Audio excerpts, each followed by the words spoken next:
Welcome back दोस्तों। आज मैं आपके सामने रिसेंटली थिएटर में रिलीज हुई एक तेलुगु एक्शन थ्रिलर मूवी को लेकर आया हूँ। इसका नाम है 100।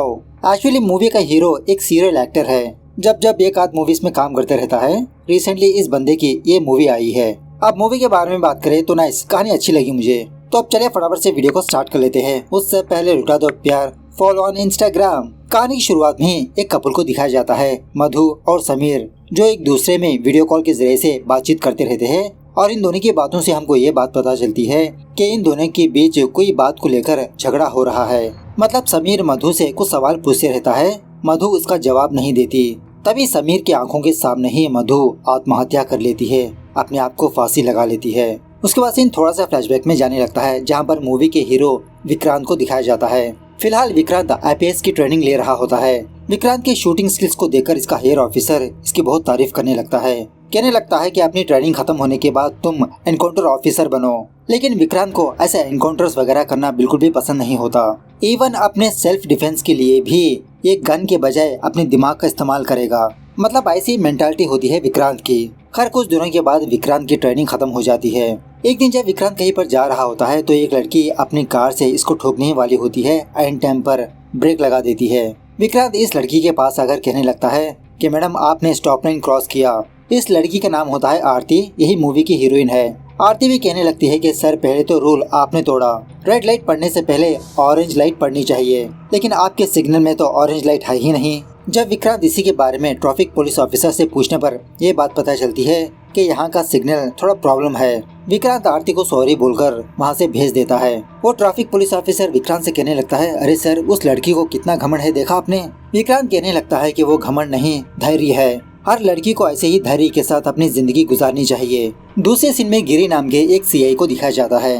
विक्रांत इसी CI के पास मतलब इसी पुलिस स्टेशन पर आता है अपनी ट्रेनिंग लेने के लिए। वह गिरी कहने लगता है कि सर आप तो बहुत ही खुश नसीब हो कि आप मेरे अंडर में काम कर रहे हो। फिलहाल हम लोग एक बहुत ही इम्पोर्टेंट केस को डील कर रहे हैं। न्यूज में देखा ही होगा आपने, मास रॉबरी केसेस। एक चोरों की गैंग एक घर को टारगेट बनाकर उस घर में घुसकर लोगों को मारकर सोने को ही चुराते हैं। कल रात को ही ऐसा ही एक हादसा पेश आया। गिरी विक्रांत को लेकर क्राइम स्पॉट पर ले जाता है। यहाँ पर एक और बात यह है कि शहर में काफी सारे रॉबरी केसेस हो चुके होते हैं, लेकिन पुलिस वालों ने अभी तक एक भी क्रिमिनल को नहीं पकड़ा।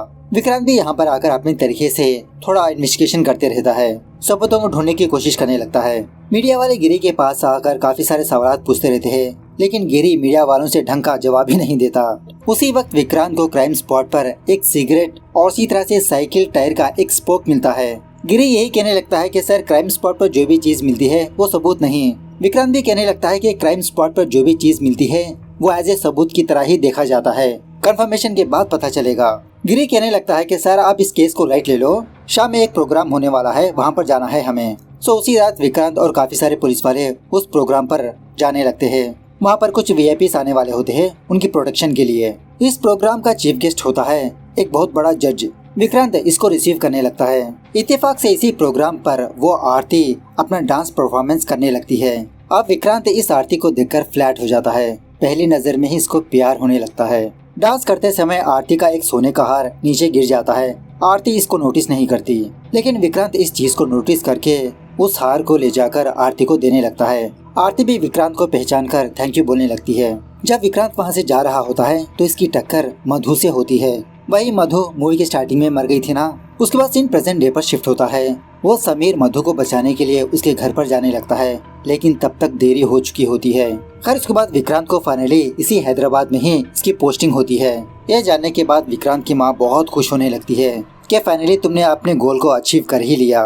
विक्रांत की माँ एक साइकियाट्रिस्ट डॉक्टर होती है। विक्रांत का फादर अब इस दुनिया में नहीं होता। इस दिन को माँ बेटे अच्छे से सेलिब्रेट करने लगते हैं कि फाइनली विक्रांत एक IPS ऑफिसर बन ही गया। दूसरे दिन शॉकिंगली विक्रांत इसी गिरी के पास आता है। मतलब कल तक विक्रांत इस गिरी के नीचे काम कर रहा था, लेकिन आज ये गिरी विक्रांत के नीचे काम करने वाला होता है। विक्रांत अपने पुलिस स्टेशन पर आते ही अपने गन को लॉकर में रख देता है। गिरी इसके बारे में पूछने पर विक्रांत कहने लगता है कि मैं कभी भी नहीं चाहूंगा कि मैं इस वेपन को इस्तेमाल करूं। और वैसे वो रॉबरी का केस कहाँ तक आया। गिरी कहने लगता है, अरे सर हमको कुछ क्लू ही नहीं मिला। विक्रांत कहने लगता है कि सारे क्लूज छोड़ दोगे तो कहाँ से क्लू मिलेगा, हम इस केस की इन्वेस्टिगेशन करने वाले हैं। और वैसे भी जिसका क्रिमिनल रिकॉर्ड है वो सारे लोग कल स्टेशन पर होना चाहिए। गिरी कहने लगता है कि सर अगर ऐसा है तो एमएलए को भी यहाँ पर बुलाना पड़ेगा।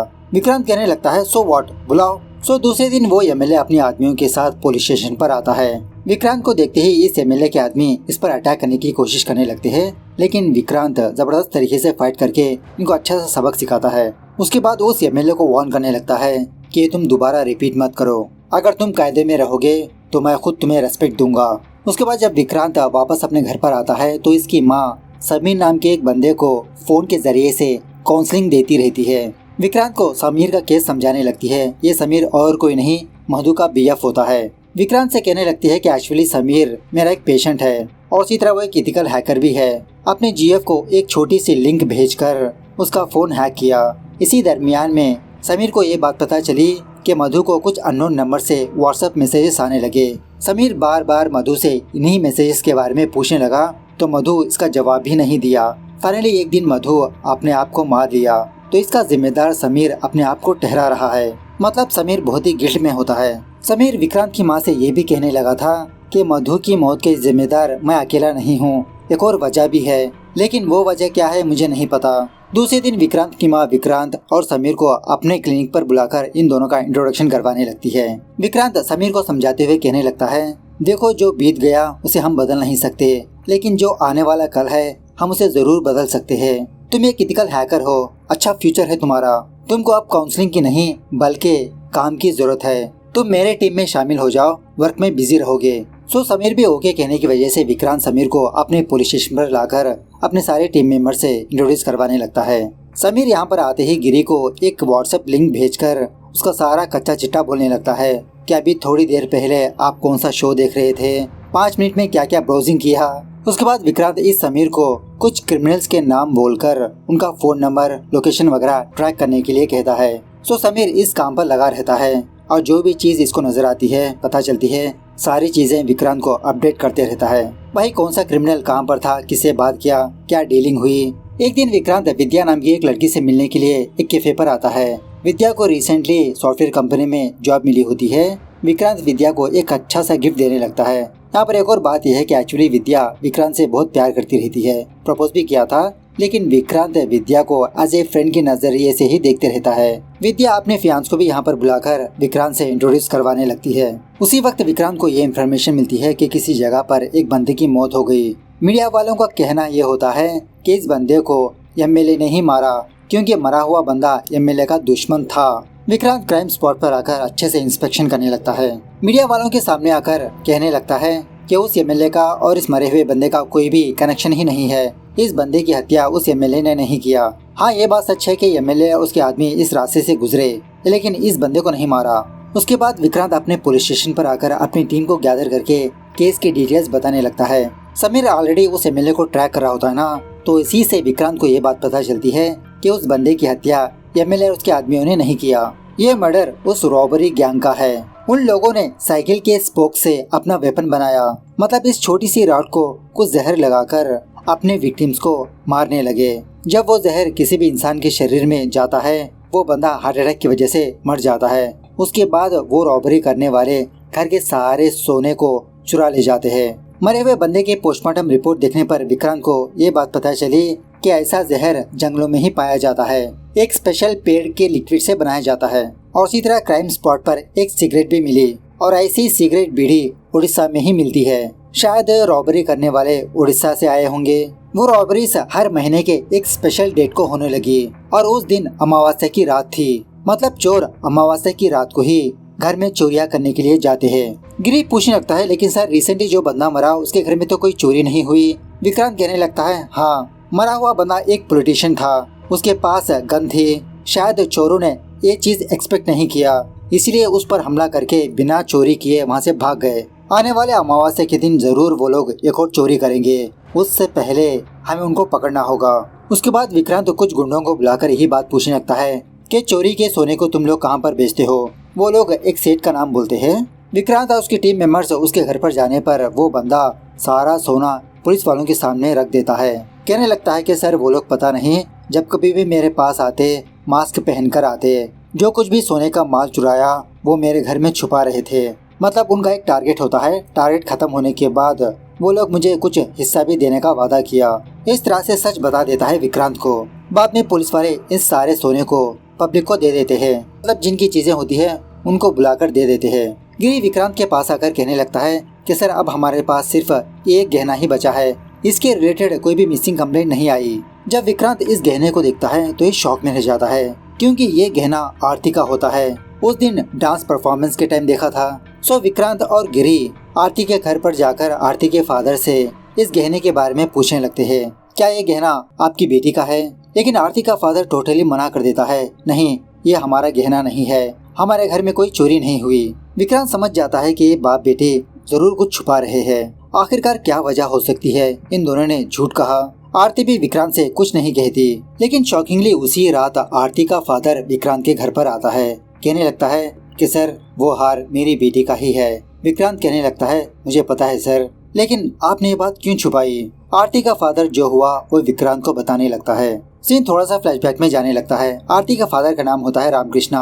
इनकी छोटी सी फैमिली होती है, रामकृष्णा, उसकी बीवी और आरती। रामकृष्णा एक गवर्नमेंट एम्प्लॉय होता है और उसकी बीवी एक क्लासिकल डांसर मतलब टीचर, और उसी तरह आरती एक सॉफ्टवेयर एम्प्लॉय भी होती है। इन तीनों की जिंदगी बहुत ही अच्छे से गुजरने लगती है।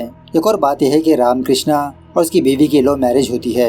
एक दिन रामकृष्णा आरती को लड़की की फोटो दिखाकर शादी की बात करने लगता है। आरती कहने लगती है, अरे पापा मुझे अभी शादी नहीं करनी, मैं तभी शादी करूंगी जब कोई लड़का आप जैसा हो। आप जिस तरह से मॉम से प्यार करते हो वैसा प्यार करने वाला बंदा अगर मुझे मिल जाए तो मैं शादी के लिए राजी हूँ। खैर इसके बाद एक दिन आरती डिनर करके फटाफट से अपने कमरे में जाती है कुछ जरूरी मीटिंग अटेंड करने के लिए। तो थोड़ी देर के बाद वो चोर अपने चेहरे पर मास्क पहनकर आरती के घर में घुसकर रामकृष्णा के हाथ पैर बांध के उसकी बीवी को सर पे वार करके बेहोश कर देते हैं। तभी आरती पानी पीने के लिए जब नीचे आती है तो इस चीज को देखकर शॉक में रह जाती है। फटाफट से अपने फादर को बचाने की कोशिश करने लगती है, लेकिन वो सारे लोग एक के बाद एक आरती का आरएपी करने लगते हैं और उसी तरह इसकी वीडियो भी बनाने लगते हैं। इस घटना के बाद इन तीनों की जिंदगी बहुत उजड़ गई। बेचारी आरती तो टूट के बिखर गई। आरती को इस हालत में देखकर इसकी माँ आत्महत्या कर लिया। अगर इनकी बात बाहर आएगी तो शायद आरती को भी कुछ हो सकता है, इसीलिए रामकृष्णा ने पुलिस के पास नहीं गया, बात को यहीं पर दबा दिया। ये दोनों सहने लगे। दूसरे दिन विक्रांत अपनी माँ को लेकर आरती के घर पर जाता है। विक्रांत की माँ आरती को काउंसलिंग देते हुए इसको स्ट्रॉन्ग बनाने की कोशिश करने लगती है। यह सब कुछ होने के बाद विक्रांत आरती से पूछने लगता है, क्या तुमने उन लोगों का चेहरा कुछ देखा, मतलब कुछ नोटिस की? आरती यही कहने लगती है कि वो सारे के सारे लोग अपने चेहरे पर मास्क पहने थे। मेरे साथ एक के बाद एक जबरदस्ती की, उसके बाद मैं बेहोश हो गई। थोड़ी देर के बाद जब मैं होश में आई तो वहाँ से एक बंदा जा रहा था, तो एक बोतल लेकर मैंने उसके सर पे वार कर दिया। गुस्से में आकर वो बंदा मेरे पेट पर जोरदार लात मार के वहाँ से चला गया। उसके चेहरे पर जरूर जख्म हुआ होगा। उसके बाद विक्रांत समीर से कहने लगता है कि रामकृष्णा के घर के पास जो जो कैमरास मौजूद है उन सारे फुटेजेस को अच्छे से चेक करो। सो दूसरे गली में विक्रांत को एक छोटी सी वैन नजर आती है जो काफी देर से खड़ी होती है। ऑलमोस्ट ये क्या 1.5 घंटे के बाद वो मास्क वाले बंदे इस गाड़ी में आकर इस गाड़ी को ले जाने लगते हैं। जब समीर व्हीकल का नंबर ट्रेस करने लगता है पता चलता है कि वो फेक नंबर प्लेट है। तभी विक्रांत के दिमाग में एक बात खनकती है कि हम फास्टैग के जरिए से असली नंबर प्लेट के बारे में पता कर सकते हैं। गिरी से कहने लगता है कि हर टोल गेट के पास हमारे आदमी लगा दो और हर आते जाते व्हीकल को फास्टैग के जरिए से असली नंबर प्लेट पता करने की कोशिश करिए। तो शॉकिंगली एक टोल गेट से एक कार गुजरने लगती है और वहीं पर विक्रांत का आदमी होने की वजह से उस कार को फाइंड आउट करके जीपीएस ट्रैकर चिपका देता है। विक्रांत और उसकी टीम मेंबर्स फटाफट से उस गाड़ी को फॉलो करने लगते हैं, मतलब वही चोरों को। इस ग्रुप में वो बंदा भी होता है जिसके चेहरे पर जख्म होता है, वही आरती ने मारा था। विक्रांत एक एक बंदे को चेस करते हुए बहुत मारने पीटने लगता है। दूसरे दिन विक्रांत हॉस्पिटल पर आता है क्योंकि वो सारे चोर हॉस्पिटल में ही एडमिट हुए होते हैं। सो पूछताछ करने पर ये चोर विक्रांत से कुछ बातें बताने लगते हैं। एक्चुअली ये चोर कुछ ट्राइबल वाले होते हैं। इनका यही प्लान होता है कि ये चोर अमावस्या की रात को घरों में जाकर सिर्फ सोना चुराकर उन सारे सोने से इनके भगवान की मूर्ति बनाए। अगर इस काम में बीच में कोई रोकेगा तो ये लोग उनको मार देंगे, लेकिन इनके नजरे में वो मर्डर नहीं बल्कि बलि मानी जाती है। एक और शॉकिंग बात बताने लगते हैं कि ये लोग आरती का आरएपी नहीं किया। उस रात ये चोर आरती के घर पर गए थे, लेकिन उससे पहले घर के सारे सामान बिखरे पड़े थे। जब हार चुराकर वहां से जाने वाले थे उसी वक्त आरती एक बोतल लेकर एक बंदे के सर पे वार कर दिया। गुस्से में आकर वो बंदा आरती को पेट में लात से मारकर वहाँ से चला आया। यह सुनने के बाद विक्रांत शॉक में रह जाता है। विक्रांत समझ जाता है कि इन चोरों का पैटर्न किसी ने कॉपी किया और आरती के साथ अत्याचार किया। उसी वक्त टीवी में आरती की ही न्यूज चलने लगती है। मतलब कुछ रिपोर्टर्स आरती के घर पर जाकर न्यूज कवर करने लगते हैं कि इसी घर में आरती नाम की एक लड़की का चोरों ने आरएपी किया। विक्रांत फटाफट से गिरी को फोन करके पूछने पर गिरी एक शॉकिंग बात बताने लगता है कि सर, जिन लोगों ने आरती के साथ आरएपी किया वो लोग पुलिस स्टेशन पर आकर सरेंडर हो गए। जब विक्रांत पुलिस स्टेशन पर जाता है तो सारे के सारे टीनेज बच्चे होते हैं। मतलब इन बच्चों ने ही उस जुर्म को कबूल किया होता है। विक्रांत इन लड़कों को देखते ही समझ जाता है कि ये काम इनका नहीं है, इनके पीछे कोई और है। दूसरे दिन टीवी पर एक शॉकिंग न्यूज चलने लगती है। वो ये है कि विक्रांत ने उन सारे लड़कों को एनकाउंटर करके मार दिया। यह कमेटी विक्रांत को अपने पास बुलाकर बहुत डांटने लगती है कि वो सारे के सारे लड़के माइनर्स है और तुमने उन सारे लड़कों को एनकाउंटर कर दिया। क्या यही सीखा तुमने अपनी ट्रेनिंग में? विक्रांत कहने लगता है कि उन लड़कों का एनकाउंटर तो हुआ है, ये बात मैं मानता हूँ, लेकिन एनकाउंटर मैंने नहीं किया। इस तरह से जो हुआ वो कमेटी को बताने लगता है। सीन थोड़ा सा फ्लैशबैक में जाने लगता है। जब वो सारे लड़के पुलिस स्टेशन पर आकर सरेंडर हो गए, विक्रांत इन सारे बच्चों को अपने फार्म हाउस पर लाता है। इन लड़कों को बहुत ही अच्छे तरीके से समझाने लगता है, मैं जानता हूँ कि वो क्राइम तुम लोगों ने नहीं किया, बताओ इसके पीछे कौन है, वरना तुम्हारा फ्यूचर बहुत बिगड़ जाएगा। लड़के जो हुआ वो बताने लगते हैं कि इसके पीछे शकील भाई का हाथ है। वो शकील भाई कौन है इनको भी नहीं पता। ये लड़के मार्केट में एज ए लेबर की तरह काम करते रहते हैं। एक दिन शकील भाई के पास काम करने वाला एक और भाई इन लड़कों के पास आकर एक डील बात करने लगा कि एक रेप केस है, अगर तुम सरेंडर हो जाओगे तो 1 साल में बाहर आ जाओगे, इसके बदले इस मार्केट में एक एक दुकान तुम्हारे नाम हो जाएगी। अब पैसों की लालच में ये लड़के इस डील को ओके कह देते हैं, इसीलिए पुलिस स्टेशन पर आकर सरेंडर हो गए। उसके बाद विक्रांत और गिरी मार्केट पर जाकर उस भाई के बारे में थोड़ा इंक्वायरी करने लगते हैं। फाइनली विक्रांत उस भाई को पकड़कर बहुत मारने पीटने लगता है, शकील भाई के बारे में पूछने लगता है। ये बंदा विक्रांत को शकील भाई के प्लेस पर ले जाता है, लेकिन ऑलरेडी कोई बंदा यहाँ पर आकर उस शकील भाई को मार चुका होता है। उसी वक्त एक और बंदा विक्रांत को फोन करके कहने लगता है कि सर यहाँ पर फार्म हाउस पर कोई आए हैं। तभी फोन कट हो जाता है। जब विक्रांत अपने फार्म हाउस पर जाता है तो वो सारे लड़के मर चुके होते हैं। प्रेजेंट डे पर विक्रांत यही सारी बातें कमेटी मेंबर्स को बताने पर कमेटी मेंबर्स विक्रांत की बातों पर यकीन ही नहीं करते। यही कहने लगते हैं कि अगर आपने एनकाउंटर नहीं किया तो आपकी आत्मा अगर एनकाउंटर किया, खैर जल्द ही आपका रिजल्ट आपके सामने होगा, फेस करने के लिए रेडी हो जाओ आप। इनकी बातें सुनने के बाद विक्रांत को अपने फोन पर शक होने लगता है कि कहीं इसका फोन कोई ट्रैक तो नहीं कर रहा। इस तरह से अपना और गिरी का फोन समीर को लाकर दिखाने पर समीर कहने लगता है, हाँ सर, आप दोनों के फोन को हैक किया गया है, इवन आपके फोन का कैमरा तक भी वो बंदा एक्सेस कर सकता है। विक्रांत कहने लगता है कि समीर, तुम इन दोनों फोन्स को कुछ मत करो, अब यहाँ से असली खेल शुरू होगा।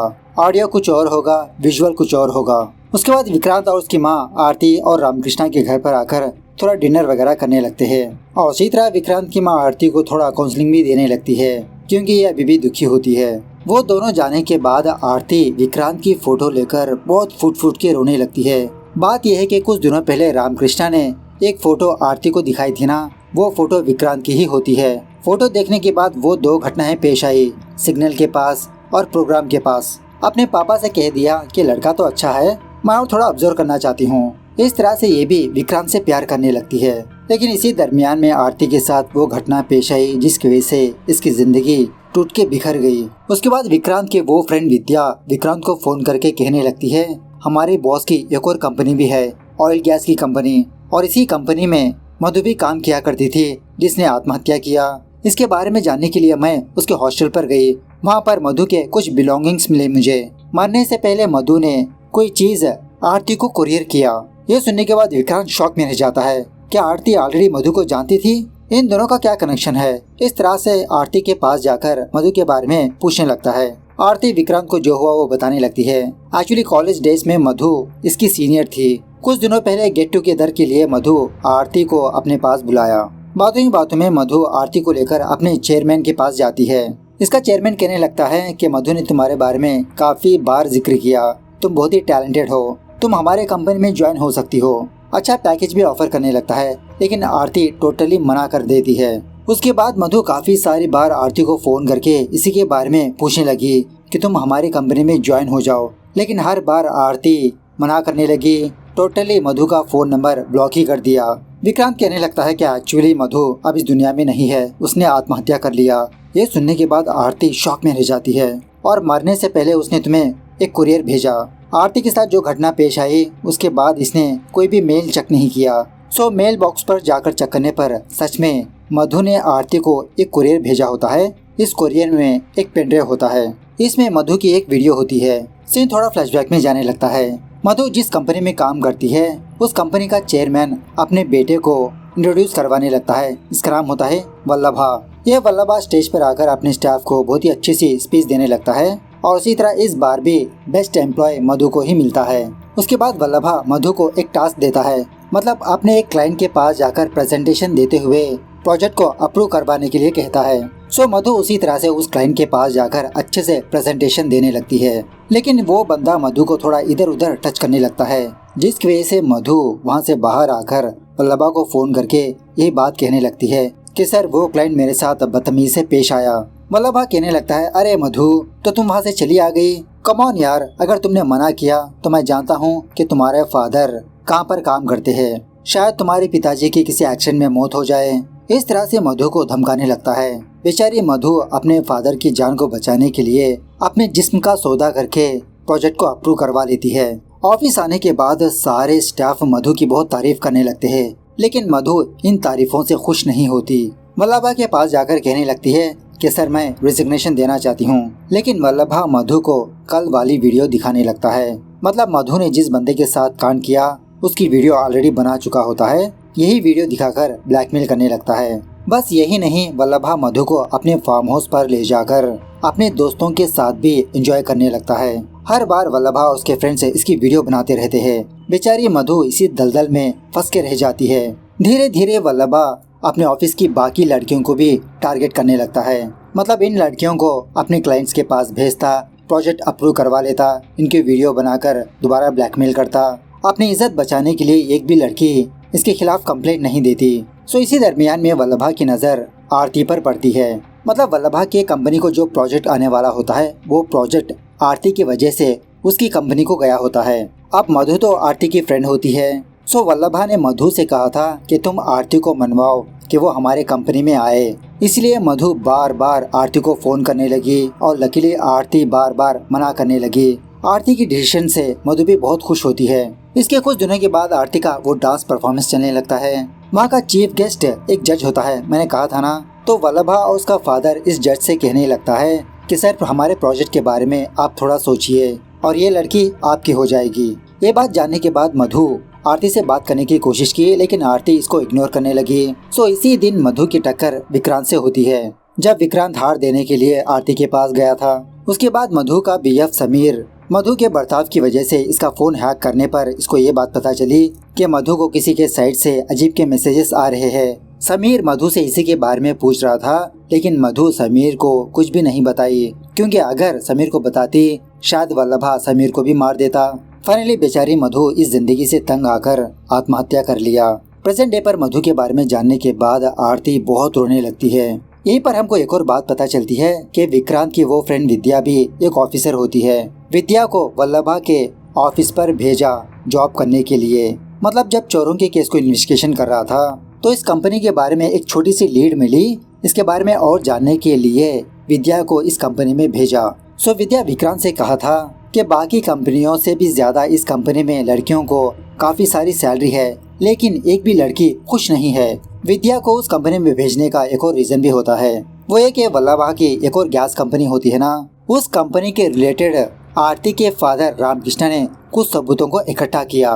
वल्लभा का फादर काफी सारे ऑफिसर्स को खरीद लिया, लेकिन रामकृष्ण बिका नहीं। सिंपल से बात करें तो वल्लभा को रामकृष्ण और आरती से प्रॉब्लम हुई थी, इसीलिए इन दोनों को टारगेट किया।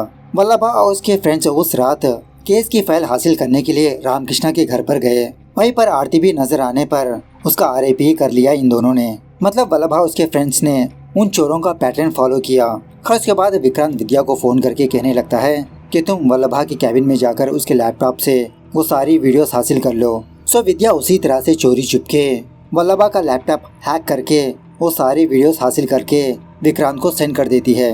जब विद्या वहाँ से जाने ही वाली होती है, वल्लभा विद्या के पास आकर कहने लगता है, विद्या क्या हम थोड़ा लॉन्ग ड्राइव पर जा सकते हैं। दूसरी तरफ जब विक्रांत विद्या को फोन करने की कोशिश करने लगता है, उसका फोन स्विच ऑफ हो चुका होता है। समीर को बोलकर आसपास के सीसीटीवी कैमरास को चेक करने के लिए कहता है। पता चलता है कि वल्लभा मधु को लेकर कहीं पर गया है। यहाँ पर एक और बात यह है कि विक्रांत ने विद्या को एक गिफ्ट दिया था ना, उसमें जीपीएस ट्रैकर होता है, उसके जरिए से ट्रैक करने लगता है। दूसरी तरफ वल्लभा विद्या को अपने फार्म हाउस पर लाता है। एक्चुअली वल्लभा को पता लग जाता है कि विद्या ने वल्लभा के लैपटॉप को ओपन किया। पूछने लगता है कि आखिरकार कौन हो तुम। तभी वल्लभा के फ्रेंड्स आकर इसके हाथ पैर बांध देते हैं, लेकिन विद्या वल्लभा को ये नहीं बताती कि इसने वो सारा डेटा किसको भेजा।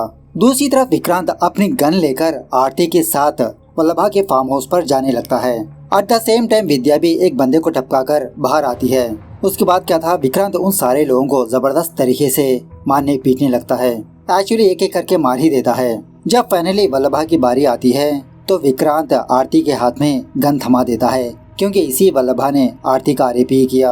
आरती उस हादसे को याद करके वल्लभा को गोलियों से भून देती है। उसके बाद विक्रांत आरती को प्रपोज करने लगता है, क्या तुम मुझसे शादी करोगी। आरती भी बहुत खुश होकर इसको हक करने लगती है। दूसरे दिन वो डीआईजी सारा केस विक्रांत के हक में मीडिया वालों को बोलने लगता है।